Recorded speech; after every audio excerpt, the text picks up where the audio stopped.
In a survey of 200 persons classified by gender and product preference, the data is male, female, prefer yes, prefer no. எத்தனை பேர் மொத்தம் 200 பேரில் மேல் வந்து எஸ்ன்னு சொல்கிறவங்க ப்ரிஃபர் பண்ணுறவங்க 40, ஃபீமேல் வந்து 50. அதே மாதிரி நோ சொல்கிறவங்க மேலில் வந்து 60, ஃபீமேல் வந்து 50. இந்த டோட்டல் போட்டாங்க சைடில். இந்த ரோ டோட்டல் இது row total 100, first row total, second row total 100, இந்த 90ங்கிறது காலம் டோட்டல். அதே மாதிரி இது வந்து காலம் டோட்டல். இதை ஆட் பண்ணாலும் சேமாக தான் வரணும் இல்லையா, கரெக்டாக தான் இருக்குது. இப்போ இந்த இடத்துல இந்த டிகிரிஸ் ஆஃப் ஃப்ரீடம் கான்செப்டை இன்னொரு தடவை உங்களுக்கு சொல்லிடுறேன். இதுக்கு முன்னாடி இன்னொரு எக்ஸாம்பிள் மூலமாக சொல்லிடுறேன். இப்போ ஃபார் எக்ஸாம்பிள் வந்து மண்டேலேருந்து ஃப்ரைடே வரைக்கும், திங்கள் டு வெள்ளி 5 நாளைக்கு நீங்கள் இமேஜின் பண்ணிக்கங்க. 5 டேஸுமே ஒரு நாளும் ஒரு கலரில் தொப்பி போடணும், ஹேட் இல்லைன்னா கேப். சரியா, ஒரு நாளைக்கு ஒரு கலர், மேபி ஒரு 5 கலர் எடுத்துக்கிறோமா, ரெட்டு, க்ரீன், ப்ளூ, வேறு என்ன இருக்குது, ஒயிட்டு, ப்ளூ போட்டு மறுபடியும் பிளாக் வேணாம்னு நினைக்கிறேன். வேறு ஏதாவது கலர் சொல்லுங்கள், பர்பிள். ஓகேவா, சரி, 5 கலர் இருக்குது. இப்போ ஃபஸ்ட்டு டே மண்டேன்னு வச்சுக்கங்களேன். ஃபஸ்ட் டே அதான் மண்டே. இப்போ நமக்கு இந்த 5ல் நம்ம எடுத்துக்கிறதுக்கு எந்த தொப்பியை வேணாலும் எடுத்துக்கிறதுக்கு நமக்கு ஃப்ரீடம் இருக்கா இல்லையா? 5ல் எதை வேணாலும் எடுத்துக்கலாம் இல்லையா? ஃபார் எக்ஸாம்பிள் வந்து ஏதோ ஒன்று நான் இதை சூஸ் பண்ணுறேன். இது மண்டேக்கு நான் சூஸ் பண்ணிட்டேன். அப்போ எனக்கு இந்த இடத்துல ஃப்ரீடம் இருக்குது. அப்போ ஃப்ரீடம் இருக்குன்னா நான் எஃப்னு எழுதுறேன், எஃப் ஆர் ஃப்ரீடம் அப்படின்னு எழுதுறேன். முடிஞ்சு மண்டே. அடுத்து வந்து டியூஸ்டே. இது ஆல்ரெடி எடுத்தாச்சு. அந்த 5 நாளில் ஒரு தடவை போட்ட கலரு மறுபடியும் போடக்கூடாது. சரியா, நீங்கள் கூட இந்த நான் நிகழ்ச்சியில் பார்த்துருப்பீங்க, ஒரு பொண்ணு சொல்லியிருப்பாங்க 365 நாளும் ஒரு தடவை கட்டின சேலையை திரும்ப கட்டக்கூடாது அப்படின்னு இல்லையா. அதாவது வருஷத்துக்கு வருஷம் உள்ள புது சேரீ கட்டணும் அப்படிங்கிற மாதிரி சொல்லியிருப்பாங்க. சரி, அது நடைமுறை சாத்தியமானு தெரில, மேபி ஒரு சிலர் சாத்தியமாகவும் இருக்கலாம். ரைட், அந்த மாதிரி. இப்போ க்ரீன் கலர் தொப்பி ஒரு நாள் போட்டாச்சு. அப்போ அந்த ரிமைனிங் டேஸ் எப்போயும் போடக்கூடாது, அதான் லாஜிக். அப்போ இந்த வேலை முடிஞ்சு போச்சு. அடுத்து அப்போ டியூஸ்டேக்கு வரும்போது மீதி 4 இருக்குது. அப்போ 4ல் நான் எதை வேணாலும் எடுத்துக்கலாம். அப்போ எனக்கு சூஸ் பண்ணுறதுக்கான ஃப்ரீடம் இருக்குது. மேபி நான் ஒயிட் கலர் எடுத்துக்கிறேன்னு வச்சுக்கிடுவோம். இது வந்து டியூஸ்டேக்கு. அப்போ இங்கே எனக்கு ஃப்ரீடம் இருக்குது. இது முடிஞ்சு. அடுத்து வெனஸ்டேக்கு வருவோம். வெனஸ்டேக்கு எனக்கு ஃப்ரீடம் இருக்குது. இந்த 3ல் எதை வேணாலும் நான் எடுத்துக்கலாம். அப்போ நான் ஃபார் எக்ஸாம்பிள் நான் இதை எடுத்துக்கிறேன். ஸோ இது வந்து பார்த்தீங்கன்னா வெனஸ்டேக்கு, இது ஃப்ரீடம்.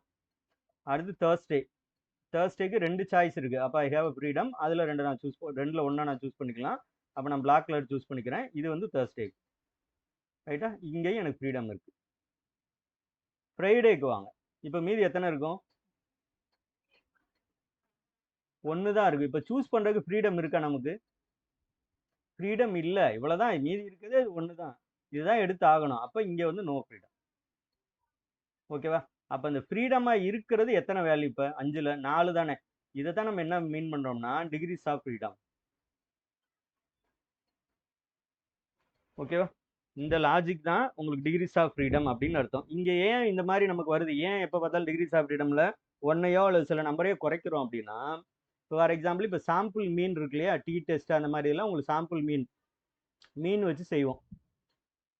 இப்போ ஒரு 3 நம்பர் இருக்குன்னு வச்சுங்களேன். இந்த 3 நம்பரோட மீன் வந்து நமக்கு தெரியும். ஃபார் எக்ஸாம்பிள் 30ன்னு வச்சுக்கோங்க. சாரி, மீன் வந்து 10ன்னு வச்சுக்கிடுவோம். 3 நம்பர், மீன் வந்து 10. ஓகேவா, இது ஆவரேஜ் அல்லது மீன் அப்படின்னு அர்த்தம். அப்போ எத்தனை டேட்டாவை நம்ம மாற்றிக்கிட்டே இருக்கலாம்? அப்போ இந்த 3 நம்பரை ஆட் பண்ணால் எனக்கு என்ன வரணும்னா, மீன் வந்து 10 அப்படிங்கிறதுனால இந்த 3ஓட டோட்டல் எனக்கு என்ன வரணும் சொல்லுங்கள் கரெக்டாக? மீன் வந்து 10, 3 நம்பர். அப்போ டோட்டல் என்ன வரணும்? 3 × 10 30 வரணும். கரெக்டு தானே? அப்போ இந்த 3ல் எத்தனை நம்பரை நம்ம ஃப்ரீடம் நம்ம இஷ்டப்படி சூஸ் பண்ணிக்கலாம்? 2 நம்பர் சூஸ் பண்ணிக்கலாம். மேபி இங்கே ஒரு 12 போட்டுக்கலாம் இல்லையா, இங்கே ஒரு 10 போட்டுக்கலாம். இது வந்து ஃப்ரீடம். இப்போ இங்கே 12 இங்கே 10 போட்டாச்சுன்னா இங்கே நான் 8 தான் போட்டு ஆகணும், வேற வழி கிடையாது. இங்கே எனக்கு ஃப்ரீடம் கிடையாது. அதனால தான் டிகிரிஸ் ஆஃப் ஃப்ரீடம் இங்கே வந்து இங்கே என்னன்னா 3 - 1 2 அப்படின்னு சொல்கிறோம். ஓகேவா, அப்போ நம்ம இந்த 2 டேட்டாவை நம்ம இஷ்டப்படி சூஸ் பண்ணிக்கலாம். இந்த 2 டேட்டா மாற்றிக்கலாம். ஆனால் இதை நான் மாற்ற முடியாது. இதுக்கேற்ற மாதிரி தான் இது வரும். அப்போ நம்பர் ஆஃப் கன்ஸ்ட்ரைன்ஸ் இங்கே பார்க்கணும். நம்ம இஷ்டப்படி டேட்டா எடுத்துக்கலாங்கிறாங்க இல்லையா, அந்த மீன் வந்து 10 தான் வரணும். ஆனால் வர மாதிரி எத்தனை டேட்டா நான் என்னோட இஷ்டப்படி எடுத்துக்கலாம்னா இங்கே 2 டேட்டா எடுத்துக்கலாம். அவுட் ஆஃப் 3ல 2 வந்து நான் வேற வேற எடுத்துக்கலாம். அந்த 3வது ஒன்று வந்து அது கன்ஸ்ட்ரெயின்ட் அது. ஏன்னா இதை டிபெண்ட் பண்ணி தான் அது இருக்கும். நம்ம எடுத்துக்கிறத வச்சு நம்ம இஷ்டப்படி ஃப்ரீடமாக சூஸ் பண்ண முடியாது. அதனால தான் சாம்பிள் டி டெஸ்ட்டில் பார்த்தீங்கன்னா n வேல்யூஸ் இருந்துச்சு அப்படின்னா உங்களுக்கு டிகிரிஸ் ஆஃப் ஃப்ரீடம் n-1. அங்கே மட்டும் இல்லை, நிறைய இடத்துல n-1 ஒன்றை குறைக்கிறதுக்கு காரணம் இதுதான். அங்கே மீன் வந்து கிவன். மீன் தெரியும்னா டோட்டல் கண்டுபிடிச்சிடலாம். அப்போ டோட்டல் தெரியும்னா அட்லீஸ்ட் ஒரு நம்பர் வந்து நம்ம இஷ்டப்படி எடுக்க முடியாது, அது ஃபிக்ஸடாக இருக்கும். இதுதான் இந்த லாஜிக். ஓகேவா? அதே மாதிரி இங்கே பார்த்தீங்கன்னா இதையும் நான் சொல்லிடுறேன். இது கண்டின்ஜென்சி டேபிள் அப்படின்னு பேர். இதுக்கு பேர். இதில் எத்தனை ரோஸ் இருக்குன்னா 2 ரோஸ் இருக்கு, 2 காலம்ஸ் இருக்கு. 2 ரோஸ் இருக்கு, 2 காலம்ஸ் இருக்கு. அப்போ இதுக்கு டிகிரிஸ் ஆஃப் ஃப்ரீடம் எத்தனை வரும் அதையும் கண்டுபிடிச்சிருவேன். ஏன்னா அது முக்கியமான ஃபார்முலா அது. இதை வச்சே சொல்லிடுறேன். இந்த டேபிளை வச்சேவும் இந்த 4 தான் வேல்யூ. அதை மறந்துடாங்க. இந்த வெளியில் இருக்கிறதெல்லாம் வேல்யூ கிடையாது. இந்த 4 தான். ஓகேவா? இந்த 4 தான். இப்போ எத்தனை எனக்கு வந்து டோட்டல் 100 வரணும். இது கொடுத்துருவாங்க. இந்த 100, இந்த 100, இந்த 90, இந்த 110 ஃபிக்ஸட் அது. ஓகேவா? அப்போ டோட்டல் வந்து 200 வந்துடும் அப்படின்னு வச்சுக்கோங்க. இந்த ஃபார்முலா தான் உங்களுக்கு இருக்கும்.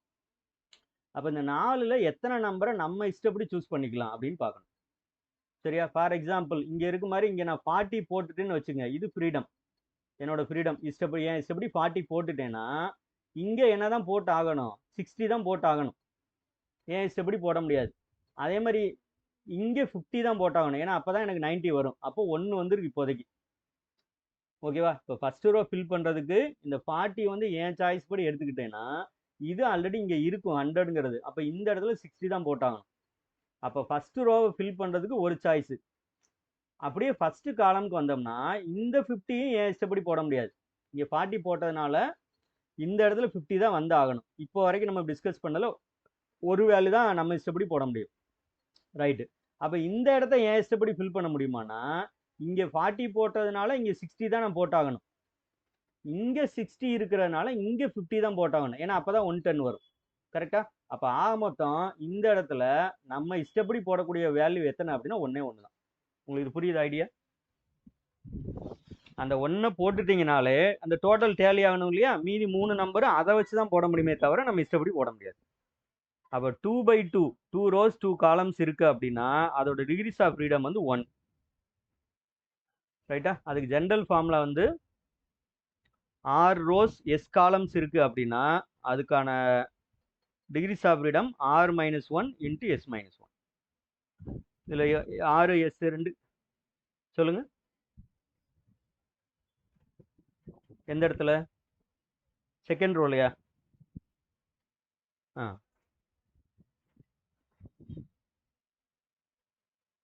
அதுதான். அப்படி போட்டா இந்த 30 மட்டும் தானே நம்ம இஷ்டப்படி போட முடியும். ஓகே, நீங்க சொல்ற லாஜிக் படி வர்றேன். இப்போ நீங்க 30 போட்டீங்கன்னா இது ஓகே, நம்ம இஷ்டப்படி போட்டோமா? அப்போ இங்கே 70 தானே போட்டாகணும். கீழேயும் நம்ம இஷ்டப்படி போட முடியாதுல்ல, 60 தானே போட்டாகணும். நம்ம இஷ்டப்படி போட முடியக்கூடிய வேல்யூ எத்தனை, அவ்வளோதான் நம்ம பார்க்கணும். அப்போ இங்கே வந்து நம்ம இஷ்டப்படி போட முடியும் இங்கேயும், ஏன்னா 40 தான் போட்டாகணும். அப்போ இது 1 மட்டும்தான் நம்ம இஷ்டப்படி போட முடியும். ஏன்னா இங்கே எனக்கு டோட்டல் 100 வரணும். புரிஞ்சு இல்லையா? இது வந்து ஃபிக்ஸட், இது ஃபிக்ஸட். இப்படி தான் பார்க்குறோம். அப்போ டிகிரிஸ் ஆஃப் ஃப்ரீடம் வந்து 1 தான். அப்போ உங்களுக்கு இதான் general formula R-1 into S-1. Number of rows number of columns ஈக்குவலாக இருக்குன்னு அவசியம் இல்லை. ஓகேவா? இதான் ஐடியா, பேசிக் ஐடியா. ஏன்னா இந்த கொஸ்டினே அப்படியே கேட்பாங்க, அதனால பார்த்துக்குங்க. நம்ம இதில் இருக்கு. The chi-square strategy is approximately 1.02, 2.02, 3.02, 0.02 இந்த மாதிரி இருக்கு. அதாவது எக்ஸ் பண்ணுறதுக்கு இந்த chi-square வேல்யூ என்ன அப்படின்னு கேட்குறாங்க. ஸோ அதுக்கு இந்த ஃபார்முலா பார்க்க லென்த்தியாக இருக்கும். ஒரு சின்ன ட்ரிக்கு சொல்லிடுறேன், ஞாபகம் வச்சுக்கோங்க. இதுதான் ஃபார்முலா. படித்து பார்க்கவே ரொம்ப நேரம் ஆயிரும்னு நினச்சிட வேணாம். ரைட். இது எப்படி எழுதணும் அப்படின்னா கேபிட்டல் என்ங்கிறது அந்த டோட்டல் ஃப்ரீக்குவன்சி, அதுக்கு பேர். அதை போட்டுக்குங்க. ஓகே, chi-square ஈக்குவல்ட்டுன்னு எழுதும்போது அதை போட்டுங்க. அடுத்து என்ன பண்ணுங்கன்னா இந்த 2/2 இது வந்து 2/2க்கு மட்டும்தான் இந்த ஃபார்முலா, ரொம்ப முக்கியம். நீங்கள் பாட்டுக்கு அப்படியே எக்ஸ்டெண்ட் பண்ணிடக்கூடாது. இது ஒன்லி ஃபார் 2/2 மேட்ரிக்ஸ் மட்டும்தான், வேறு ஃபார்முலாலாம் கிடையாது. ஓகே, இந்த ஏபிசிடிங்கிறத இதே ஆர்டரில் எழுதணும். ஃபர்ஸ்ட் ரோவில் ஏபி வரணும், செகண்ட் ரோவில் சிடி வரணும், மாற்றி எழுதுறாங்க. அப்போ இந்த என் போட்டுருங்க, டோட்டல் ஃப்ரீக்குவன்சி போட்டுருங்க. இன்ட்டு என்ன பண்ணோன்னா இதோட டிட்டர்மினன்ட் என்ன வரும்? இது ஒரு மேட்ரிக்ஸ் தானே, இதோட டிட்டர்மினன்ட்னா ஏடி இப்படி செப்பரேட் பண்ணுவோமா, மைனஸ் பிசி, அதை இங்கே போட்டுருங்க. அப்போ AD minus BC square divided by இது என்ன சார் மாற்றி மாற்றி ஏபி அப்படின்லாம் நிறைய இருக்குது அப்படின்னா இந்த 4 நம்பரை ப்ராடக்ட் பண்ணியிருப்பாங்க. இந்த 4 நம்பர் என்னென்னா இந்த ஃபஸ்ட்டு ரோவோட சம் பாருங்கள் என்ன வரும். ஃபஸ்ட்டு ரோ சம் இல்லையா, ஏயும் பியும் இருக்கா, அப்போ ஏ ப்ளஸ் பி. இதை மாற்றி கூட நீ எழுதிக்கலாம், ஒன்றும் தப்பு கிடையாது. அடுத்து செகண்ட் ரோவோட சம் என்ன வரும், சியும் டி இருக்கா, அப்போ சிடி, சி ப்ளஸ் டி ப்ராடக்டில் வரணும். ரோ முடிஞ்சு இல்லையா. இதே மாதிரி ஃபஸ்ட்டு காலமோட சம் ஏ ப்ளஸ் சி. அடுத்து செகண்ட் காலமோட சம் பி ப்ளஸ் டி வந்துருச்சா. இதுதான் ஃபார்முலா. ஓகேவா. உங்களுக்கு அது இன்னும் ஈஸியாக இருக்கணும் அப்படின்னா இங்கே நம்ம முன்னாடி ஒரு சம் பார்த்தோம் பார்த்தீங்களா, இந்த இருக்கு பாருங்க, இந்த ஃபார்மெட்டில் இருக்கதான் இங்கே இருக்கு பாருங்க. இந்த 100ங்கிறத ஆக்சுவலாக என்னன்னா நீங்கள் இந்த ஏபிசிடி கண்டுபிடிச்சி இப்படி போடுறதுக்கு பதிலாக நீங்கள் என்ன பண்ணலாம்னா, இப்போ நான் சொன்னேன் இல்லையா இந்த காலம் ரோசம் காலம்சம் சொன்னேன் இல்லையா, அந்த நம்பர் தான் இங்கே இருக்குது. ஆக்சுவலாக அவங்களே டோட்டல் போட்டு கொடுத்துட்டாங்க. நீங்கள் தாராளமாக இதை அப்படியே எடுத்துக்கலாம். நியூமரேட்டர் மட்டும் கண்டுபிடிச்சிக்கிறணும். டினாமினேட்டருக்கு என்ன பண்ணலான்னா, டினாமினேட்டரில் இந்த 4 நம்பர் இருக்குது பாருங்கள், 100 × 100 × 90 × 110 அதானே வரும். கரெக்டாக அதானே இப்போ நான் சொன்னேன் ஃபார்முலாவில். அதனால் இப்படி ஏபிசிடி சப்ஸ்டிட் பண்ணணும்னு அவசியம் இல்லை. இந்த மாதிரி டேபிளுக்கு கொஞ்சம் குயிக்காக நம்ம யோசிக்கணும். எண் வந்து பிரச்சனை இல்லை, 200 அப்படின்னு போட்டுருவோம். ஏடி மைனஸ் பிசி கண்டுபிடிச்சிக்கலாம். இதில் இருந்து தான் போடணும், அந்த டேபிளில் டைரெக்டாக பார்க்க முடியாது, வேல்யூ சப்ராக்ட் பண்ணி தான் போடணும். ஏ வந்து 40, ஏடி அப்போ டி வந்து 50, அது சப்ராக்ட் பண்ணிடுங்க. 40 × 50 மைனஸ் அதுக்கப்புறம் பிசி 60 × 50. ஸோ இது போட்டுட்டு இப்போ இந்த பர்டிகுலர் கொஸ்டினில் நமக்கு வந்து இவங்களே கொடுத்துட்டாங்க, ரோ சம் காலம் சம்லாம் கொடுத்ததுனால நான் இந்த 4ஐயும் டினாமினேட்டரில் போடணும், அவ்வளோதான். நீங்கள் என்ன ஆர்டர் வேணாலும் போட்டுக்கலாம், ஏன்னா ப்ராடக்ட்டுங்கிறதுனால.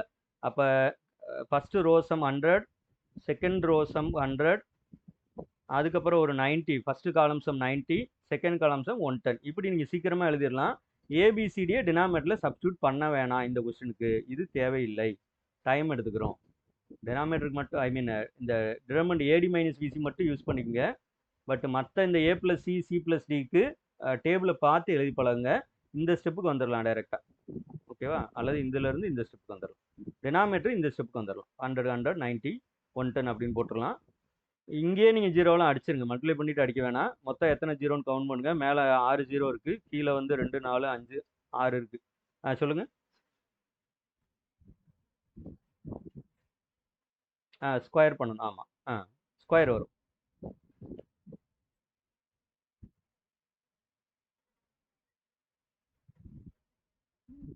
எல்லா சம்முக்கும் 50 வருமா காமனா?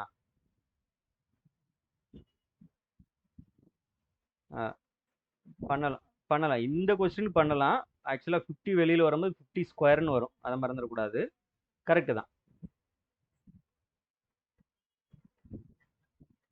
இல்லை இங்கே ஒரு ஸ்கொயர் இருக்கு இல்லையா, இது ஸ்கொயர் காமனாக இருக்குல்ல. ஆக்சுவலாக நீங்கள் எழுதும்போது இந்த 50 எடுத்தீங்கன்னா இப்படி வரும், 40 - 60, பட் ஸ்கொயர் இப்படி இருக்கும் இல்லையா, கரெக்டாக. அப்போ இந்த 50க்கு நீங்கள் ஸ்கொயர் போடணும், ஓகேவா. இப்படி எழுதிக்கலாம் நீங்கள். 50 ஸ்கொயர்னா 50 × 50. அதுக்கப்புறம் இதை சப்ராக்ட் பண்ணிங்கன்னா 20 வருமா, -20 வரும். பட் ஸ்கொயர் இருக்கிறதுனால 20 ஸ்கொயர்னு எழுதிக்கலாம். அப்போ 20 × 20ன்னு எழுதிக்கலாம், இப்படி எழுதிக்கலாம். அப்புறம் இங்கே 200 இப்படி எழுதிக்கலாம். அப்புறம் இந்த டினாமினேட்டருக்கு இங்கே எழுதிருங்க. 0 அப்புறம் அடிச்சிருங்க. கரெக்டாக 6 0 6 0 டேலி ஆகுது. 0 எல்லாம் கேன்சல் பண்ணிட்டீங்கன்னா 200/99 அப்படின்னு வரும். இது ஆக்சுவலாக பார்த்தாலே தெரியுது, டினாமினேட்டர் வந்து அப்ராக்சிமேட்லி 2 மாதிரி நீங்கள் நினச்சிக்கோங்க. 100 மாதிரி நினச்சிங்க, 2 இல்லை 100. அப்போ 100 இருந்துச்சுன்னா நமக்கு எக்ஸாக்ட்லி 2 வரும். ஆனால் 100 விட கம்மியாக இருக்கா, அப்போ 2 விட கொஞ்சம் கூட இருக்கும். அப்போ 2+ ஆப்ஷனில் எது வந்து 2 விட கொஞ்சம் பெரிய நம்பர்னு பாருங்கள். மற்ற எல்லாமே ரொம்ப டிஃபர் ஆகுதா, நீங்கள் எக்ஸாக்டாக கூட கண்டுபிடிக்க வேணாம். 2 விட கொஞ்சம் பெரிய நம்பர் ஆப்ஷன் பி தான்.